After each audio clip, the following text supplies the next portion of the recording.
سلام صنها بلي كمي تعلو كمي تصنحو انا لما عند فيديونا دما عاوز على تزي عاوز محاورة ميديا ازاررب تخينهم زوعال فيديوهات اخاخيبه حزلكم متيني اخو كاتم حدا دما سعود عربني ايرترا ادلاي زبال وتهدراوي عدكنا توراتن كتعدغا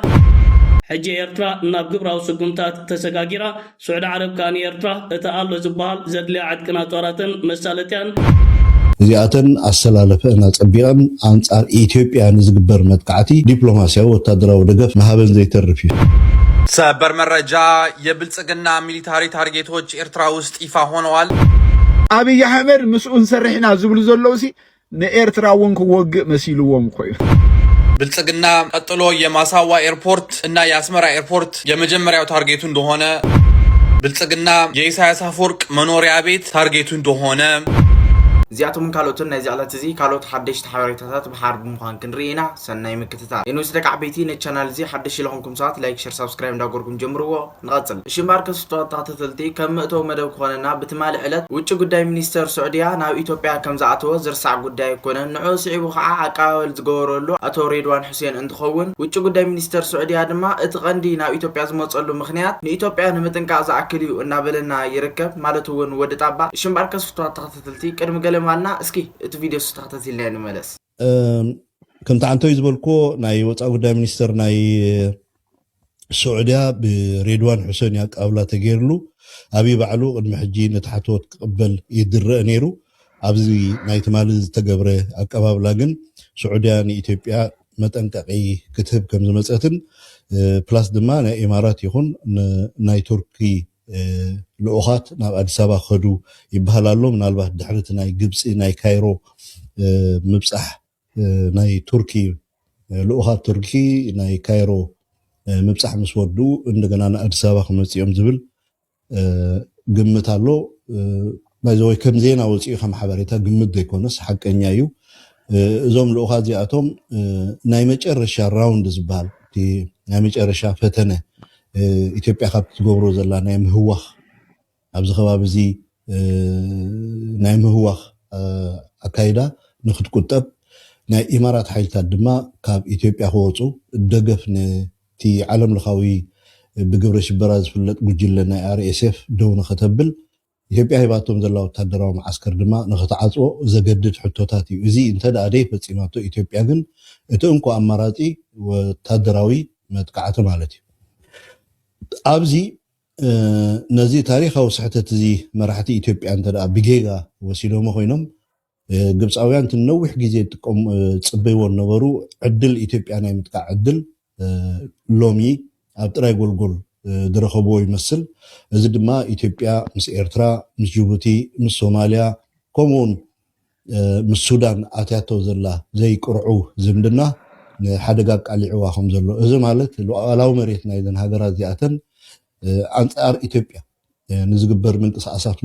ሙሉእ ክፉት ከም ዝኾነን ቢኮዝ እዚ ናይ ኢማራት ወታደራዊ ቤዝ ንሱዳን ጥራይ ደይኮነ ቀፂሉ ንኤርትራ ንሶማልያ ንኻልኦት ኣብዚ ከባቢ ዘለዎ ሃገራቱን ሓደጋ ስለ ዝኸውን እዚኣተን ኣሰላለፈ እናፀቢቐን አንጻር ኢትዮጵያ ንዝግበር መጥቃዕቲ ዋላ እኳ ይሳተፎ ደገፈን ምግላፅን ግን ዘይተርፍ እዩ ዲፕሎማሲያዊ ወታደራዊ ደገፍ ማህበን ዘይተርፍ እዩ ስለዚ እቲ ዝመፅእ ዘሎ ሓደጋ ዳርጋ መብዛሕትኦም እቶም ኢትዮጵያን ምሁራን አቢ ዘይጠቅማ ገንዘብ ክብል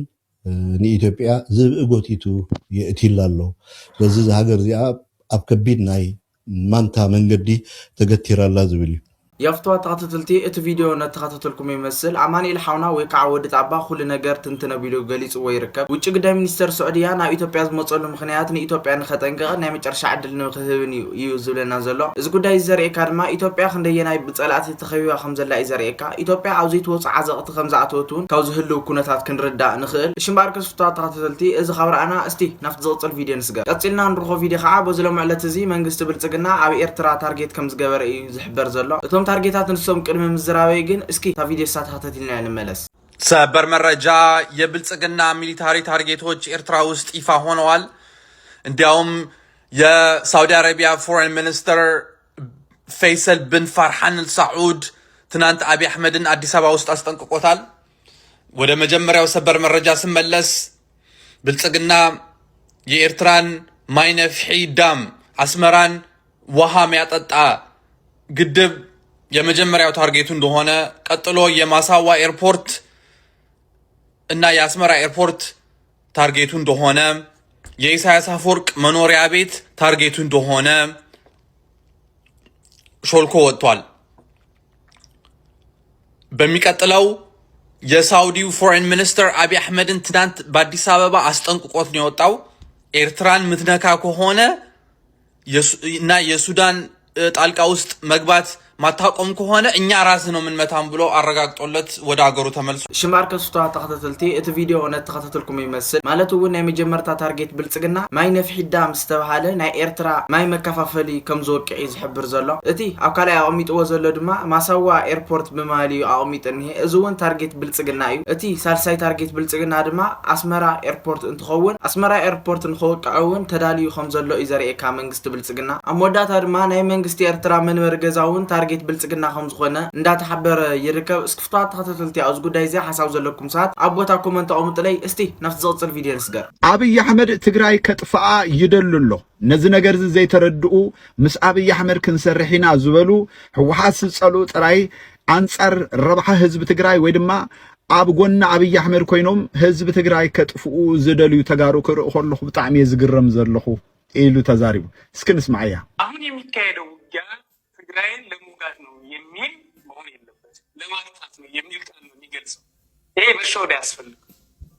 ኢትስ ቬሪ ሲሪየስ። የትግራይ ተወላጆች በተለያየ አሰላለፍ ውስጥ ሆኖ ከህወሓትም ከምንም ጋር ባለው ቅሬታ በተለያዩ መንገዶች ግልጸኝነት አለፍ ብሎ ለመናገር አሁን የሚካሄደው ውጊያ ለማጥፋት ነው። ይህንን ብዙ ቋንቋ መናገር ይቻላል። ቁጭት አለው። ለካ እንደ ሱዳን ከተማውን ማፍረስ ይቻል ነበር ብሎ በፓርላማ የተናገረ ሰው፣ ለካ እንደ ጋዛ ማድረግ ይቻል ነበር ብሎ የተናገረ ሰው ሲገባ ምን ሊያደርግ እንደሚችል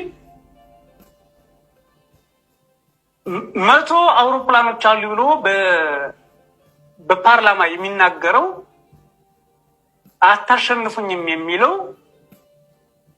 መቀየር አለበት የሚለው በፓስተሮችም በሌሎችም አካባቢ እዛ አካባቢ ነቀርሳ ነው መነቅ የካንሰር ባህሪ ያለው ካንሰር ምንድነው ካልተቆረጠ አይድንም የሚል ፍልስፍና ተከትለው ማለት የሚለው ለማጥፋት ነው። እምባር ከም ሰማዕኩም ወይ እዚ ሰብ እዚ እንታይ ዝብል ዘሎ አብይ አህመድ ኣብ ፓርላማ ኮይኑ መንሽሮሲ ቆሪጽካ ኢኻ ወይ ከዓ ካንሰር ቆሪጽካ ኢኻ ተጥፍኦ ዝብል ተዘረባ ተዛሪቡ ነይሩ ኢሉ እዚ ጥራይ እውን ኣይኮነን 100 አውሮፕላን አለና ኢሉ ተዛሪቡ ነይሩ ኢሉ እዚ ጥራይ እውን ኣይኮነን ከም ጋዛ ከም ናይ ሱዳን እውን ከተማ ከዓኑባ ይኽእል እዩ ኢሉ ተዛሪቡ ነይሩ ኢሉ እዚ ሁሉ ተዛሪቡ ትማለ ከዓ ኣብ ትግራይ እንታይ ከም ዝገበረ ረሲዖም ተጋሩ ኣብ ጎኑ ኮይኖም ኣብ ጥፍዓት ትግራይ ሕጂ ከዓ እንደገና ምስ አብይ አህመድ ክሪኦም ከለኹ ብጣዕሚ ዝሕገርመኒ ኢሉ እዚ ጥራይ እውን ኣይኮነን አብይ አህመድ ሕጂ ትግራይ ከጽትና ትግራይ ከጥፋእ እዩ ዝዛረብ ዘሎ ዝሰርሕ ዘሎ። ስለዚ ኣብዚ እዋን እዚ ኩልና ተጋሩ ብሓንሳብ ኢና ደው ክንብል ዝብል ሓሳብ ከዛረበኩም ስለ ዝደለኩ እየ መጽ ናይ በቃሉ ዘረባ ኢትዮ ፎረም ተዛሪቡ ወሎ ቴዲ ሪዮት እውን ተዛሪቡሎ ኣብዚ እዋን እዚኣ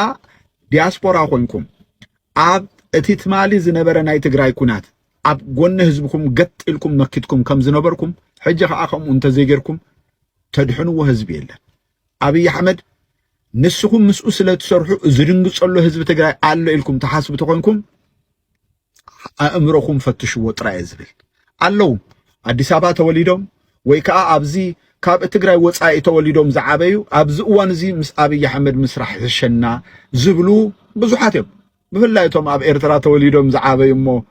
ዝተሰጉ ከዓ ትግራይ ዋላ ተጥፋ ኤርትራ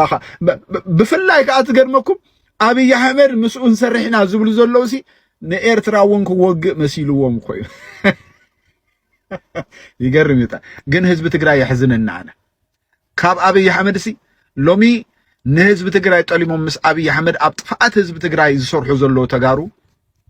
ሕሙማት እዮም። يافتوات تخاتلتي ات فيديو نتخاتلكم يمثل مستهلو كنت تحاحيزو زول نجر ازي يمثل مالتون نه هزو تجراي نمدفع مس منجست بلصقنا عالمهم صرح زلو تجارو بتعمي يحزن لهم كبلي تزاريوني بزحون تزاريونيرو سفتوات تخاتلتي عاوز قداي زخ انت حاسه لكم عبتكم انت قمتلي اشم باركس سفتوات تخاتلتي اذا خبر انا استي نفتني موداتان عزار روزل زعبان نسجر اشم باركس سفتوات تخاتلتي سعد عرب وزلو معلت زي نه منجست ارترا حد قالعتها تركب نس دما ادلاي زخونه اصواراتن وتادراتن كتلخ مخانه قالعتها نيتو استي قدم قال مالنا فيديو استخاتلتي ملس مونغو سبسلطان سعود عربن كور بريزيدنت إسياس أفوركن مينستر قدات وزا إيرترا آتو عثمان صالحن بخمس عينت من قدي تسلاسل يركب الله كور بريزيدنت إسياس أفوركي سعود عرب نايسرح مبتح مسكايدة وراس عرات نايت هاجر أب حجر تهوان سبسلطاناتو ناب إيرترا بمسداد نتج التقايد السمومعات بغلطف أب بايتان متقوار أجد داسي قبراو سقمتات كوسد مخانو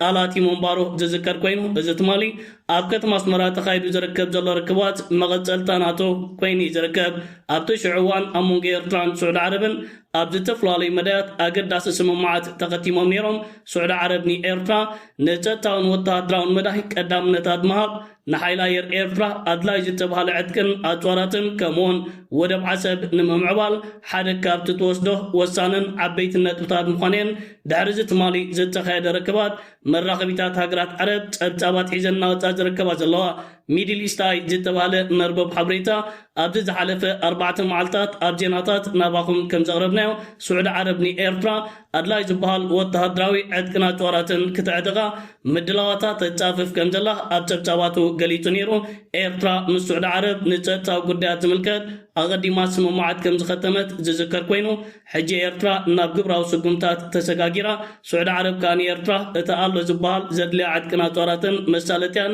بفلايكا مس حيلاير إيرتران حيل بحر إيرتران تتحيزو كم زعينت نقرات أبايتا كنكتاتلن كنعزب لنا نودب عسبن ودبات عند ملكتون تكالاتنا سعود عرب ناب إيرترا مغنى أبتو ودبات أقداس نتفتات كسلاسلو تثبيت تنبير يركبالو ازت مالي أب كتم أسمرات تخايدو زركب جلو كم زعينت وسان ركبات بعينتو فولين أقداسن كوين يركب إشم باركس فتات تخططلتي ات فيديو نتخططلكم يمثل مالتو وين سعد عربني إرتران معتا مدلوات 5 فصمتي زريئكا از زينازي الناس زينازي دماني إرتراوين ات بتعامي زحقوس زينا خوينو خركبي لي حاسب يفتات تخططلتي نالو معانت فيديونا دمان ازاس كحز تخططلكم ما تمثل نيرا بخالي بلغط الفيديو سعن رغب ببلو لهم يمتشخم سلام كل لي